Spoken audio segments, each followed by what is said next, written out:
My name is Yazmina, and today I will present my dog park project to you. These are several things that I had accomplished from my dog park project. I had to take pictures of the park. I also had to measure the park. I had to talk to dog owners and find out what their opinions were and their thoughts. I also had to build the scale model, which was honestly my favorite. I had to look for problems and find solutions. Like one of the problems were there were toys laying everywhere on the park, like this picture, and it made the park look kind of dirty. And broken toys were just thrown over the fence. And my solution is to put in a dog toy bin, so then they can grab toys and put them away. Another problem I saw was there were no places for leashes. They would either put them on the floor, like in this picture, or they would hang them on the trees, and they would put them on the benches, which right now there are only 3 benches, and it takes up a lot of room. And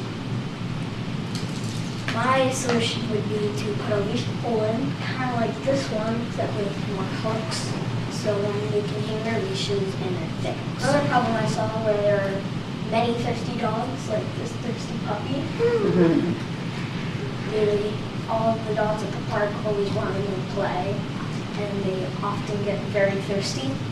So the owners have to bring their own water in their own bowls. My solution would be to put in a water fountain for the humans and the dogs. Also, the problem were gate latches. They were not very secure like in this picture.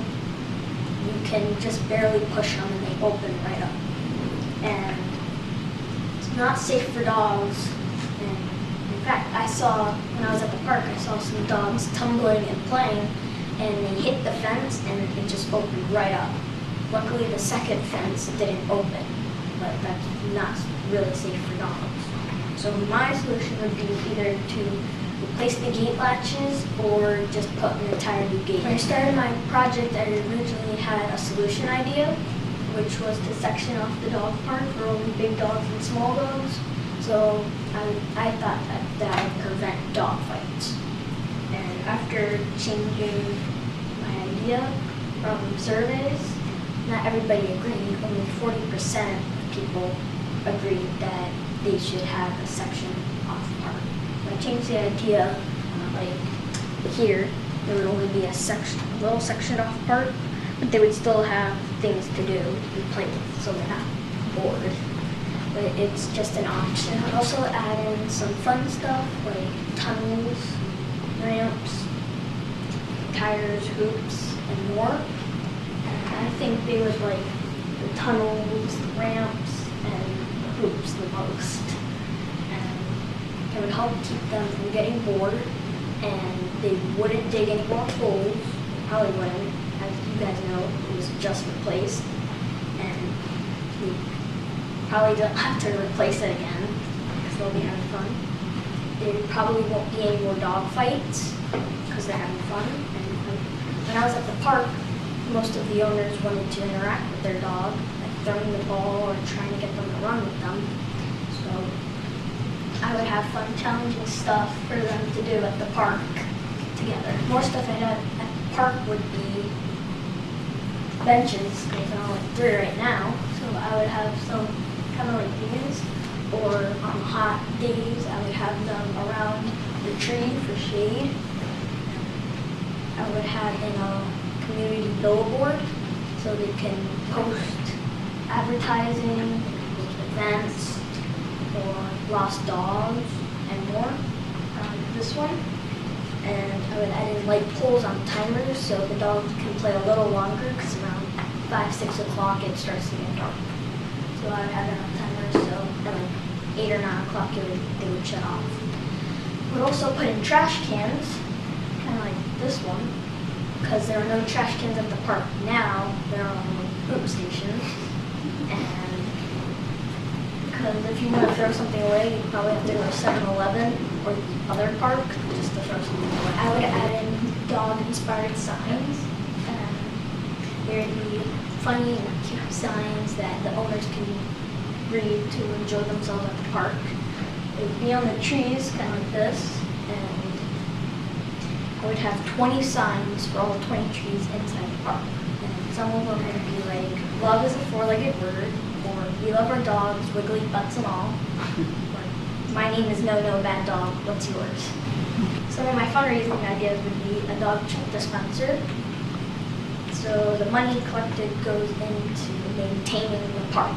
And the fundraising I would do to ask local businesses like PetSmart, Petland, Grim Grub Belly Rub, and Dogland to give money donations and to give equipment donations. And for the large money donations, I would have a customized brick with their name or company name on it, kind of like this one. And an option would be a pet memorial stone, so they could have their name of their passed away dog, so they can feel like they're a part of the park. I would have a volunteer call, so I could have volunteers come help me build, help me paint, dig. I would have material donations. I would ask Home Depot and Lowe's to donate nails, wood, and paint. I would ask for large recycled tires, so I could put in the tires in the park for the fun stuff. These are some of the product costs. Like, I researched online and I found that many of these products are sold at a really high cost. So the Bow Wow barrel little tunnel, it's $1,720. That's a lot of money. The dog ramp, it's almost $2,000. And I think that could just be reduced with a volunteer call and some donations. I consulted with my grandpa, he's an architect, and he drew up these specs for me. And he said the cost of materials would be $289, and the total cost with labor included would be $689. And my research cost would be, I just bought it online, $1,950, so that's a real big difference. I also consulted with him. The estimate cost to build a Bow Wow barrel, and the cost of materials would be $289.30, and the cost with labor included would be $409.30. Again, that's a really big difference just to buy it online. My grandpa also gave me these drawings of the cost to build a wood bench around a tree. The cost of materials would be $161.97. With labor included, it would be $481.97. But this was not included in my research because I didn't find this sold at any stores online. My research shows some very interesting things. And this is my survey that I gave to dog owners to fill out for me.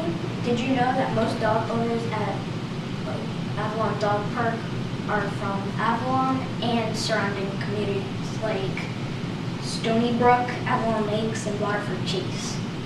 Also, dog owners enjoy having a park because most communities don't offer a dog park. They like the idea that we have a dog park. On a scale of 1 to 10, the average rating given to Avalon Dog Park was a 6.5.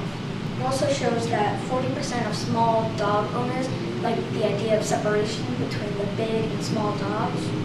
43% of big dog owners like the idea of separation between small and big dogs. 58% of dog owners have seen or experienced a dog fight at our park. majority of 83% would like to see some more stuff for their dog to enjoy at the park.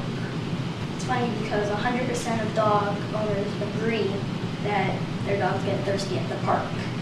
And 100% of owners agree that Avalon Dog Park could use some more improvements.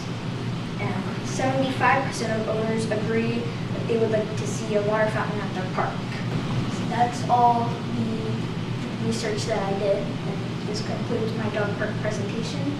Thank you so much for taking your time and listening to my ideas and my project, and I really appreciate it. Thank you.